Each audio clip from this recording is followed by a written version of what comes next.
Como é que tá? Tá em ordem aí? Não, mais ou menos? Tem algumas dúvidas?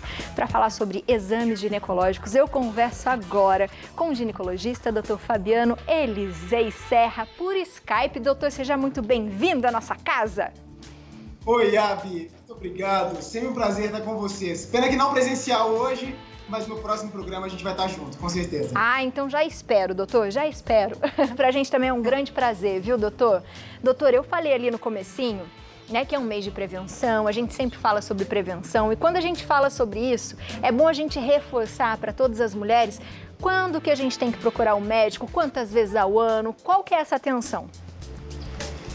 Abi, eu sempre falo que a rotina de procura ao médico, ela deve ser pelo menos anual. Se não houver nenhuma outra queixa, se não tiver uma história clínica que demande uma consulta mais frequente, a gente deve sempre passar no médico pelo menos uma vez por ano para fazer pelo menos um exame clínico, para fazer uma avaliação e, se necessário, fazer alguns exames que a gente chama de complementares.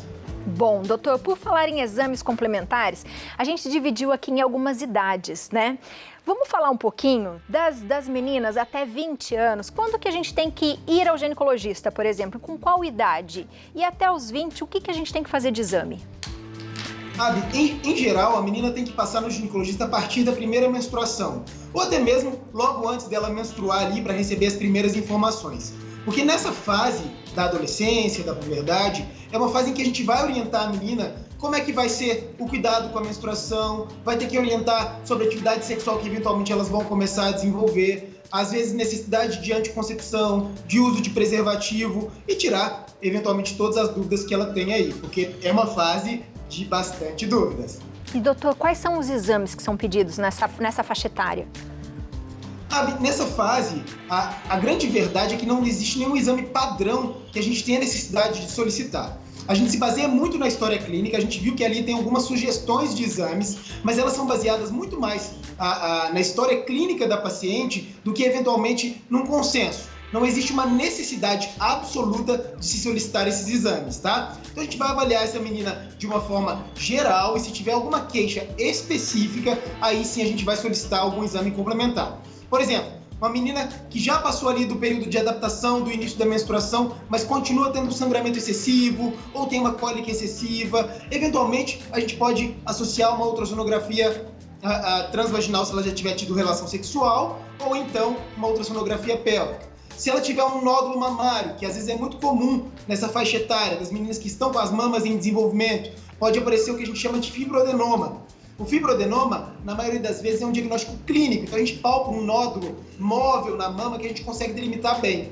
Mas algumas vezes a gente fica na dúvida e pode complementar com a ultrassonografia.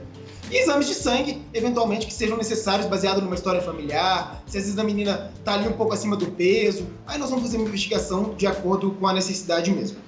Doutor, dos 20 aos 49 anos, mais ou menos, quais os exames pedidos, o que a gente deve ter atenção, né? Porque ali o senhor começou a falar, se a menina se adaptou, tem menina que realmente sangra muito, às vezes tem algum problema de anemia. Nesse período de 20 até os 49 anos, existem algumas coisas que a gente tem que ficar mais atento e fazer os exames?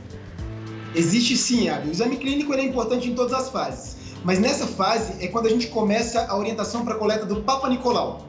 Tá? Então, o Papa Nicolau ele não tem indicação de ser coletado antes dos 20 anos de idade. Normalmente, pelas diretrizes do Ministério da Saúde, pelo Instituto Nacional do Câncer, a orientação é que a gente comece a coleta do Papa Nicolau a partir dos 25 anos. E aí a gente faça de forma anual, de forma que se a gente tiver pelo menos 2 exames normais consecutivos ou 3 exames normais consecutivos, a gente pode espaçar um pouco essas coletas. Mas a consulta médica ela é necessária que seja feita anualmente. Então, uma avaliação do colo uterino, uma avaliação das mamas da paciente, avaliar se tem alguma queixa clínica, tudo isso deve ser solicitado. Lembrando também, dentro dessa listinha aí, tem exames de infecções sexualmente transmissíveis. Isso é um ponto bastante importante, porque se a paciente eventualmente não usou preservativo em alguma das relações sexuais que ela teve, isso também cabe uma investigação, né? Mas tudo baseado na história clínica. Mas o Papa Nicolau, a partir dos 25 anos, passa a ser obrigatório.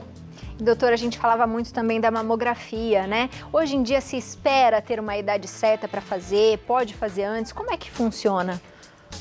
Se espera, a gente tem hoje uma indicação pelo Ministério da Saúde que a gente faça a mamografia a partir dos 50 anos de idade, a cada 2 anos pelo menos, mas a Sociedade Brasileira de Mastologia recomenda que a gente faça a mamografia a partir dos 40 anos de forma anual. Então existe uma divergência aí, mas normalmente é a partir dos 40 anos pelo menos.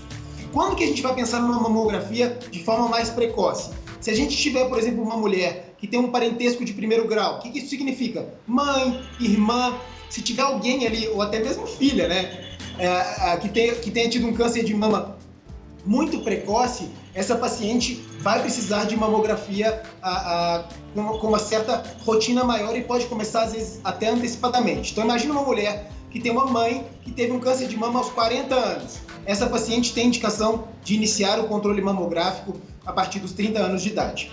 Interessante. Doutor, a partir dos 50, que daí a gente já começa a ficar assim, vou entrar na menopausa ou já devo estar entrando na menopausa, aumentam os exames também? Aumentam, porque aumentam os problemas que podem aparecer nessa fase, né? Então a gente tem algumas outras coisas que a gente vai fazer a partir dos 50 anos. Então vocês podem ver na lista aí, tem a densitometria óssea, que para algumas pacientes tem indicação. A densitometria óssea, ela avalia a perda de massa óssea, o que a gente chama de osteopenia, quando é menos grave, e osteoporose, quando é um pouco mais grave. Tá? Então é isso que a gente avalia com a densitometria óssea. A colonoscopia faz parte também da rotina a partir dos 50 anos. O que é a colonoscopia? É uma câmera que a gente entra pelo ânus, pelo reto, para investigação de câncer de intestino, ou de reto ou de intestino, que também passa a ser mais comum nessa idade. Claro, tudo vai depender da história clínica, da necessidade de repetição, mas normalmente a gente tem períodos específicos para fazer esses exames. Então, fez 50 anos, a gente faz um exame, e a partir daí a gente determina quantos exames vão ser realizados, ou em que periodicidade esses exames serão realizados.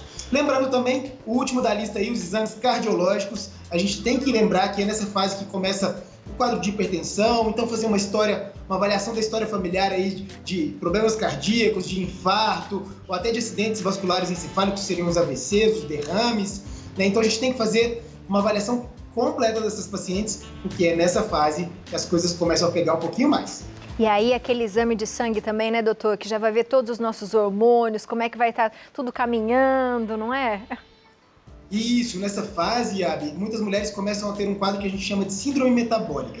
O que seria isso? Tem muitas mulheres que desenvolvem diabetes, que desenvolvem hipercolesterolemia, que seria o aumento do colesterol, ou triglicérides. Então essas mulheres precisam de uma avaliação um pouquinho maior do que a população que é um pouco mais jovem, que está ali completamente saudável. Independente disso, né, doutor, se a mulher já tem um quadro, eu tenho disfunção na minha tireoide, tenho diabetes, por exemplo, toda vez que eu for ao ginecologista, é possível a gente pedir a solicitação desses exames também. O ginecologista pode pedir? Pode, a gente faz. Eu brinco que a gente é o clínico da mulher, sabe? Quem faz essa investigação básica de todos os exames e às vezes investigação cardiológica, de tireoide. Então a gente acaba fazendo esse papel de ser inclusive o intermediador entre os outros médicos que eventualmente a paciente vá, né? Porque como ela passa anualmente conosco, desde que ela começou ali a vida reprodutiva, lá na primeira menstruação, a gente conhece muito essas pacientes. E um ponto que é bastante importante a gente lembrar, Abi, é que as mulheres têm uma tendência maior, por exemplo, a doenças psiquiátricas, como depressão, ansiedade. Então isso também deve ser abordado na consulta médica e principalmente após os 50 anos, naquele período do climatério, da pós-menopausa, essas doenças elas podem se intensificar e essa abordagem também muitas vezes se inicia com o ginecologista. Doutor, um beijo. Eu te espero da próxima vez aqui. Combinado, Abi.